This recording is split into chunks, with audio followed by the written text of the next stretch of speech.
Like with you, Matt, you found it quite hard to actually connect with Aurelia, didn't you? Yeah, I did. I think the first year, especially, as Lauren said, I think I had this idea of what being a dad would be, kind of coined maybe from Hollywood and what I'd seen in the press and the media, and it happened, and then you kind of get through the first 48 hours or so with just adrenaline. And you're like, okay, shit, this and that's all a blur.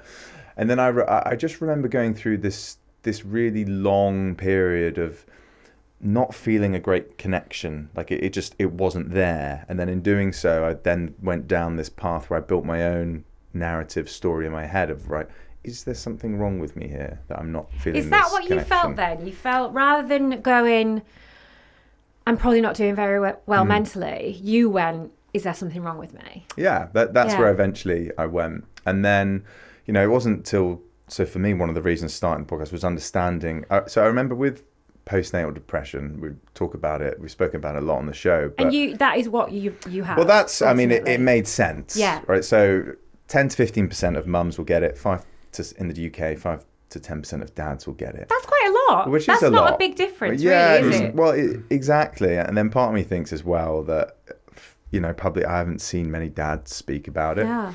And I remember I was going through the internet one day. I came across an article about postnatal depression in women. I just started reading it. This is probably like a year or so after. I remember being on the sofa with Chess at the time. I remember seeing, there was something at the bottom of the article about dads having it too.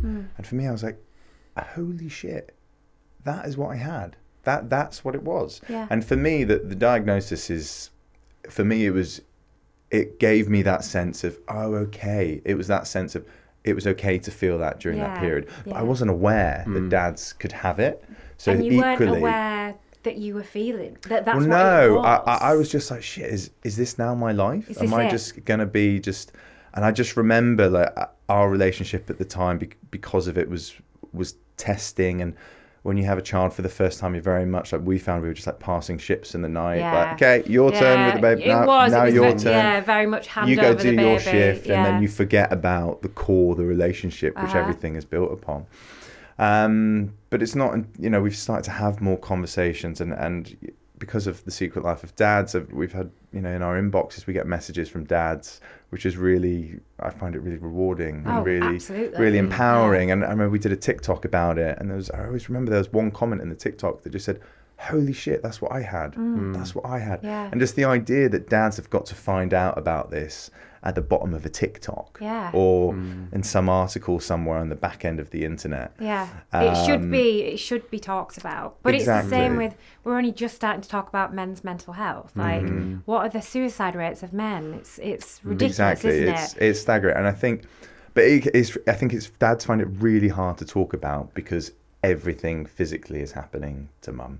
And I think the work that we're trying to do is just understand the hormonal shift that dads are going through as well, equally as mums. And I always feel like it shouldn't be one side against the other. And I feel like the social space does that with mums and dads. So it's not like you're taking one from the other. It's just giving a sense of like empathy. Yeah. Did you feel guilty? Yeah, massively. What about me? Yeah, massively. I remember, so I started therapy because of it.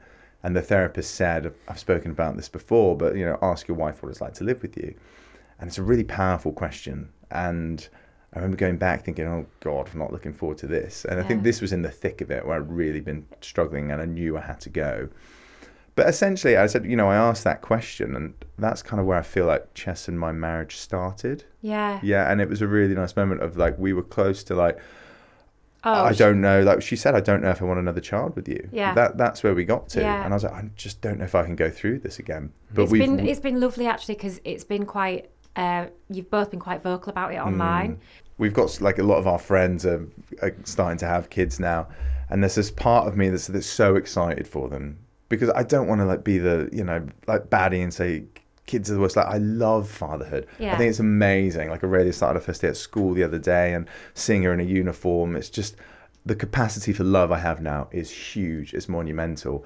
But equally, the challenges that I know that my friends are going to go through. Yeah. There is part of me that's like, it's really difficult to navigate that conversation when people first find out they're pregnant. Because you don't want to be negative, Yeah. so you don't go, "Bah." You don't want to go, you're fucked. Yeah. But I think there needs to be that support system in play. Absolutely. Like when the child comes into the world, I think there should be something that focuses on the relationship. Like we've spoken about that with Anna on the podcast. Like, look, the challenge that your relationship is going to go through. And there are things that they do in the States. I don't think they've done it over here, where parents will have like a 8 or 10 week course that's just focused on their relationship as opposed to the baby. Prior to baby or after baby? After. That's yeah, a great I think idea. it's great. Because the baby can kind of take care of itself. It's focusing on you and your partner. I found has been monumental. Lawrence, when Matt was like in the thick of it and probably hadn't quite realised himself that he was had postnatal depression. Yeah.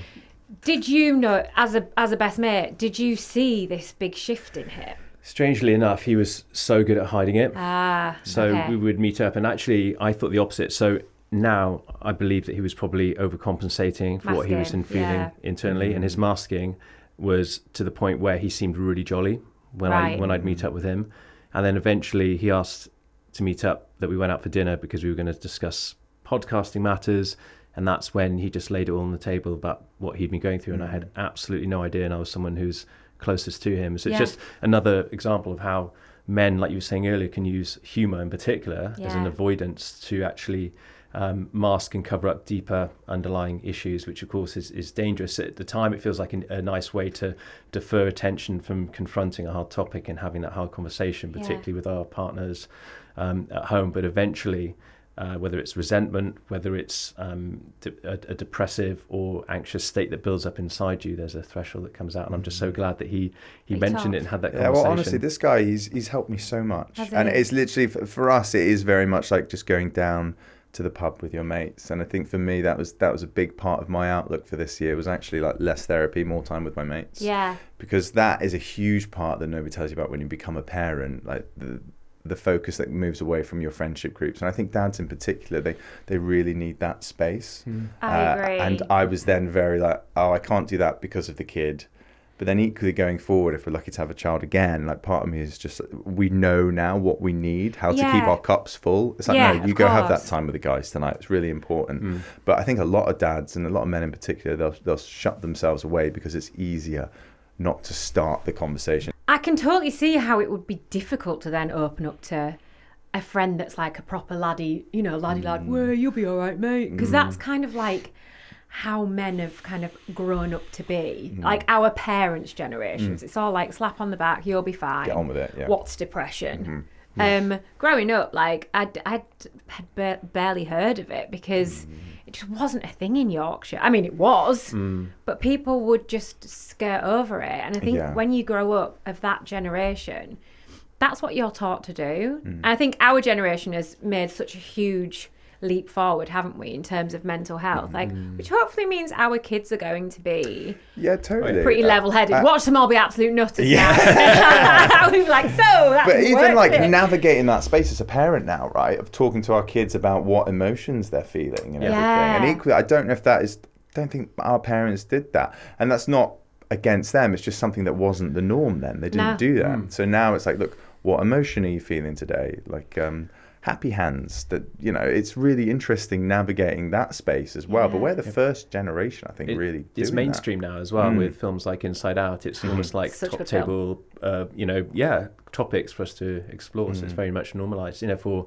our children to talk about what weather system they're feeling inside at the early ages, and then they can start to understand that it's very normal and natural to thunder and tsunami. Tsunami, tornado. Again. Cooper came, for the fourth day in a row. Cooper came home with some homework. Actually, it was really sweet because they don't they don't tell you. And this, I took it out, and it was what made him feel certain feelings. So it was like, what makes you feel sad? Homework. I was like, irony. My gosh, you are so innocent, because the things that made him happy and excited and sad were all like going on my scooter. I was like, oh God, stay the young. homework stage is an interesting one. innocent. We've just started like the homework stage. It's little things of bringing books, but it's funny. We had a funny day at school today where Aurelia had to go in like a green t-shirt. It was like a house colouring day. Oh, okay. And I was like, oh God. And then my wife was away, so I was like, I have no idea where a green t-shirt is. So I found this white jumper that had broccoli on it. And I was like, perfect. I put her in that. Kind of worked. Until next time, I've been Georgia Jones, and this has been Mum's the Word. And we'll be back with another episode, same time, same place, next week.